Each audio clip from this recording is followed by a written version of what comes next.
इस बच्चे का नाम हरिजर वाकर है। इसने अपनी छोटी बहन को कुत्तों के हमलों से बचाया था। 2 कुत्तों से अकेले लड़कर 3 साला बच्ची के सर पर से यकीनी मौत टाली थी।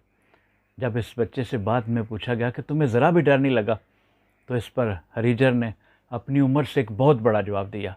उसने कहा कि मैं इसलिए लड़ा हूँ कि मैं बड़ा हूँ और असूली तौर पर पहले मौत मुझे आनी चाहिए थी, मेरी मौजूदगी में मेरी बहन को नहीं।